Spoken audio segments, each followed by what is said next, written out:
Saudara Kompasi yang kami lanjutkan dengan informasi keluarga korban pemerkosaan yang menolak ajakan pernikahan oleh tersangka yang merupakan anak anggota DPRD Kota Bekasi.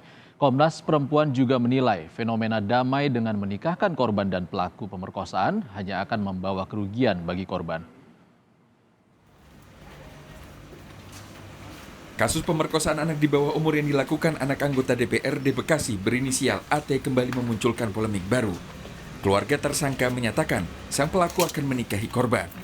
Alasan keluarga pelaku, pernikahan ini untuk menebus dosa perbuatan zina yang dilakukan AT berusia 21 tahun.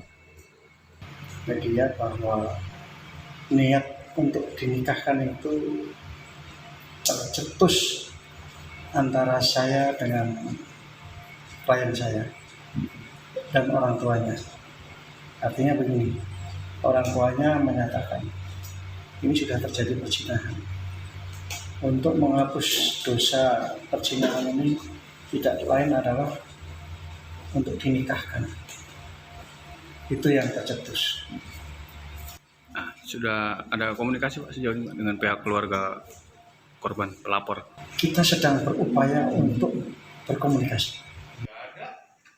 Sementara itu keluarga korban terkait niat pernikahan tersebut, keluarga korban secara tegas menyatakan keberatan. Dari orang tuanya keberatan sebenarnya. Kenapa keberatannya?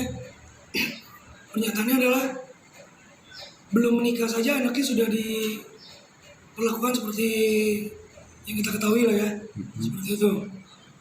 Jadi dari orang tua ini menyatakan keberatan kalau pernyataannya adalah untuk menikahkan anaknya dengan tersangka.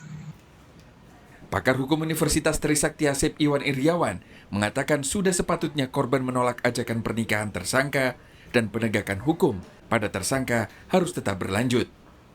Dengan adanya permintaan pernikahan tidak menyebabkan proses pidananya berhenti. Ini harus lanjut. Ini peristiwa pidana yang sangat serius, harus tindak lanjuti, tidak boleh. Saya setuju dengan Bu Putu maupun Bu Siti Aminah. Tidak boleh berlarut-larut. Ini harus diselesaikan. Ini bukan masalah kecil, ini masalah besar menyangkut pertumbuhan perkembangan jiwa anak itu sendiri dan kelak kemudian anak-anak lainnya. Kedua, masalah perkawinan. Ya, sekali lagi, ada undang-undang perkawinan 774 maupun yang baru. Misalnya minimal ada usia 19 tahun, dua-duanya bukan 16 tahun. Ya. Dan itu harus izin dispensasi, izin orang tua, dan diselesaikan pengadilan. Apalagi kalau pelakunya ini masih terikat pernikahan, ada izin poligami. Jadi ada beberapa peraturan perundang-undangan ya yang tidak bisa dikesampingkan. Ini sangat fatal kalau penegakan hukum tidak dilakukan. Artinya apa? Proses perkosaan terhadap anak harus tetap dengan pasal berlapis ya. Nah, kedua, anak itu harus dilindungi korban ini ya, tidak boleh ya dirayu. Karena ada tadi dikatakan oleh Bu Siti Aminah dalam undang-undang perkawinan dikenal persetujuan atau ajas kerelaan kedua belah pihak. Tanpa ada kerelaan, karena di undang perkawinan jelas di pasal 1-nya jelasin tujuan perkawinan itu kekal bahagia, ada dua kata. Kalau di kompilasi hukum Islam sakinah mawadah warahmah samawa. Jadi mau kekal, mau bahagia, mau sakinah wadah gimana? Dia ngajak kawin dong, dia nanti katanya hukumannya juga pasti atas 5 tahun. Ya, sudah dia korban, tidak dapat istilah tadi Bu Siti Aminah tidak dapat penggantian, restitusi, kompensasi, malah dia dikawin itu ditinggalin. Ya itu kan udah diperkosa, anak, dinikah hanya untuk tanda petik ya, bukan tanda petik lagi menurut saya itu penyeludupan hukum untuk meringankan.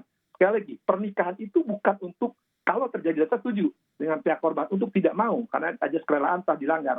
Artinya apa? Proses pidananya harus berjalan, pernikahan tidak boleh berjalan. Dan jangan mau dengan rayuan-rayuan yang ujungnya tentu pelanggaran terhadap beberapa perundang-undangan.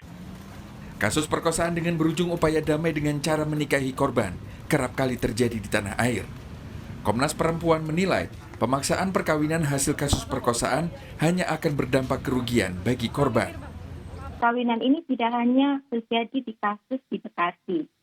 Banyak kasus-kasus perkosaan baik terhadap anak maupun terhadap perempuan dewasa diselesaikan tanda kutip katanya dengan perdamaian. Tapi di sini yang dilihat bukan kepentingan korban. Yang dilihat adalah kepentingan keluarga, masyarakat, bahkan aparat penegak hukum.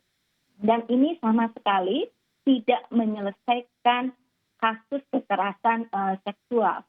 Korban akan kembali jatuh kepada lingkar kekerasan. Atau tadi seperti Ibu Putu sampaikan, perkawinannya tidak akan langgeng. Jadi pemaksaan perkawinan tidak akan mencapai tujuan perkawinan.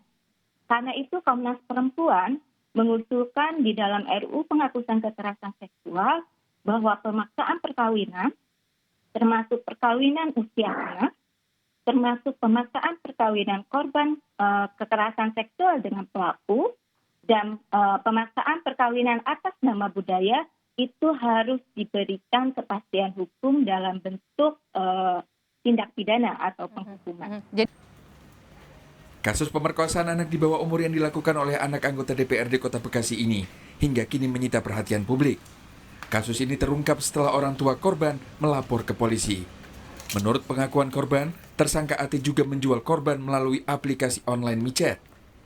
AT kini dijerat pasal 81 ayat 2 Jungto 76D Undang-Undang Nomor 17 Tahun 2016 tentang perlindungan anak dengan ancaman hukuman 15 tahun penjara. Tim Liputan, Kompas TV.